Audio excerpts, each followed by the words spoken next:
Stephen King's The Long Walk, originally published under his Bachman pseudonym in 1979, has been highly influential in dystopian literature.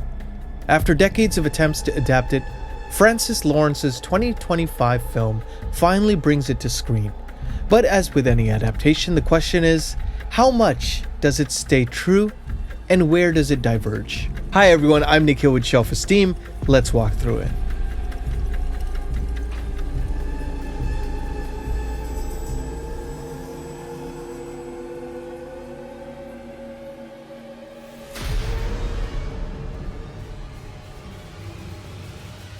Everyone, welcome back to the channel. I'm Nikhil with Shelf-Esteem. I'm a composer, now also a booktuber. You can find my music in The Wheel of Time, his Dark Materials, and other book adaptations.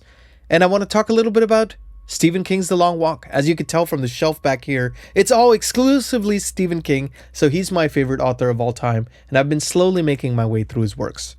One thing that really struck me about The Long Walk, though, was it was really the first novel he wrote as a teenager.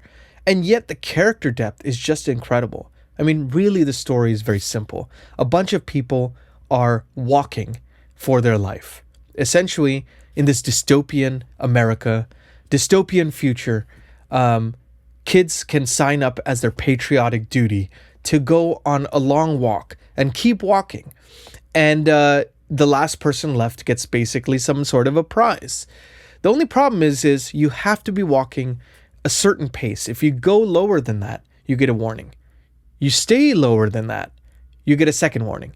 And then you get your ticket punched. So basic premise, you shouldn't really care about the characters as much as you do, especially since you know only one is going to survive. At least as how the game is going to be played. Stephen King is just a master at making you care about these different teenagers, giving them distinct personalities. And the fact that he did that when he was a teenager is pretty amazing to see. So when I saw this was going to be adapted, I was both excited and trepidous because how are they going to adapt that without having the luxury of a novel where you can look at people's internal monologue and dialogue and get a little bit more contextual reference on these characters that you just can't get in the film medium.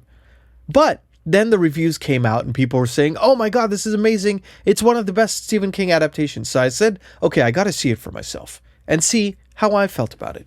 So the way I'm going to kind of categorize this is do a comparison, spoiler free, because I don't want to ruin the movie for you or the book if you have not checked them out. Because I want to sell this to you in a way that is kind of palatable for you all. So if you like this kind of video, please like and subscribe. And now on to the category. The first category I want to talk about is the setting and the landscape. Now, in the book, there's 100 walkers, right? So it's very easy, I think, for things to get a little bit buried because there's only a few main characters and then a bunch of other walkers. Whereas in the movie, there's 50. What I think works for the book is out of the 100, you have a few standouts and you really get to dive into those characters. In the film, visually, 100 would look a little bit more difficult to kind of differentiate between characters, if that makes sense. So I think from a visual medium, they did that really, really well. They used the visual medium for the right reason. And it's a very minor detail, but I think it actually made those characters stand out a little bit more. In the book, it talks about, how these kids are walking through Maine, a very foresty area. The thing with that is it works really well because, King writes a lot of his stuff in Maine and it feels very kind of contained. However, on the visual medium, if you were to see a bunch of kids walking through a forest, you wouldn't really feel that expansiveness of the walk, if that makes sense. It would be much more winding. And from a visual perspective, it would be hard to be able to tell, kind of get a sense of what their journey actually is like.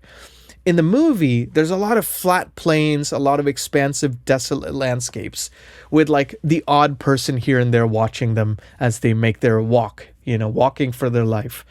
And I felt like that really served the visual medium well because you get to see just how kind of desolate their walk is, how alone they are whilst being cheered on by people.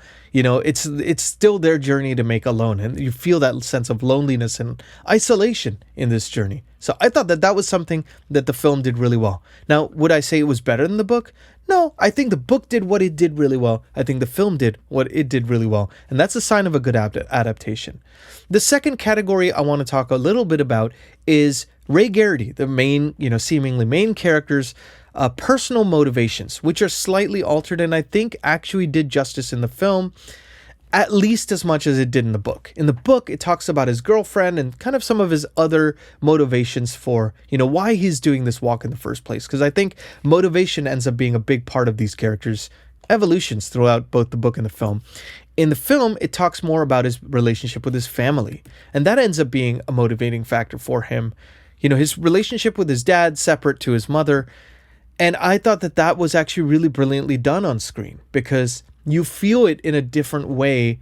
There's certain flashbacks that really allude to kind of what relationship dynamics he had with them, and what compels him to kind of carry some of the lessons he learned from his dad forward, and kind of, the guilt that he also feels as he does this. So I thought that, again, book did what it did well, film did what it did well. So that was the second category I wanted to talk about. The third category is the violence and the tone of the film versus the book. Now, again, I mean, this is a sign of a really good adaptation, is the book made the repetition of the kills as these people are walking the harrowing part of it. However, if it was just that, it would kind of start to feel mundane, and you wouldn't care as much about these people who are dropping off like flies in the film. In the film, it's more about the shock value. When you see the first person get killed, it's pretty graphic, and it makes you really feel like, oh, this is, let me give you an example. If you were to read about war, right, you feel somewhat removed from it. If you watch a black and white documentary about war, you feel somewhat removed from it. But if you saw a news, kind of news program unedited, and you saw someone get killed on that news program, it would hit in a very visceral way, right? And I think that's the same reason, why I think this hits in the way that it does, is the kills are all unique. They are unique to these particular character situations, and also their motivations and what makes them, you have a lot of things going on in your mind. You have your bodily functions, of course, needing to use the restroom and things like that. But then also, you also have, you're playing against your mind, right? When your mind gets tired, will it keep walking? If you have a motivation beyond exhaustion, will you keep walking? And this is very, very much explored, but also through the lens of violence of post-dystopian America. So really, really great stuff. I will say the one place for me personally, and I won't say that everybody feels this way. I think, your mileage may vary, but I felt like the ending was far superior in the book. And that was the only reason why this wasn't a 5-star adaptation for me. They did change the ending in the film. There are a couple reasons why I'm sure they did this, is they wanted the person who's left, they wanted to serve that particular character's motivations. And I see why they did that. But I felt like the ending in the film could have been fleshed out a little bit more. It kind of felt a little, in the book, it feels earned. In the film, I from a character perspective, it felt earned, but I felt like visually it wasn't as impactful as I would have hoped for. So I'll just say that and leave it at that. Again, no spoilers here, always. In short, I would say The Long Walk as a story really exemplifies this kind of post-dystopian America where things are all spectacle. You have a patriotic duty to sign up for this death march, and people consider it a noble thing, and I could just see, wow, this guy is so prescient. He wrote this like in the 70s, right? The gratuitousness of the spectacle, and how people are drawn to things like that, drawn to negative news, right? The spectacle.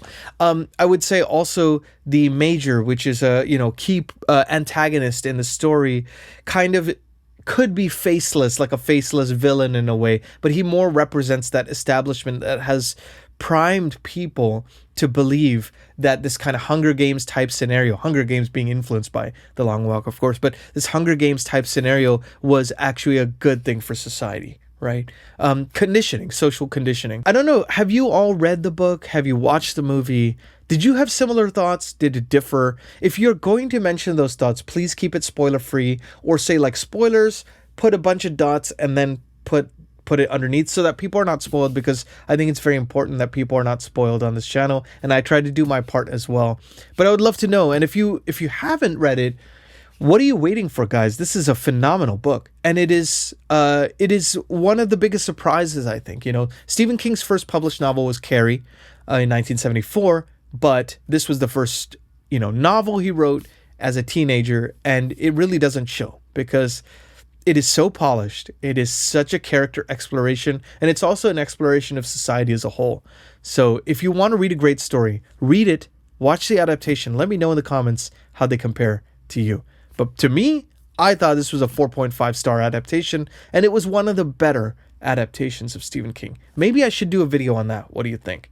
But I'm Nick Hill with Shelf-Esteem. If you want to see more Stephen King content, by the way, I have a whole playlist right here where you could check that out about Stephen King's scariest stories, non-scariest stories, a tier review of almost every Stephen King novel there, so you can check that out. But be good to yourselves, be good to each other. Thank you for watching. Please like and subscribe, and I'll see you on the next video. Take care.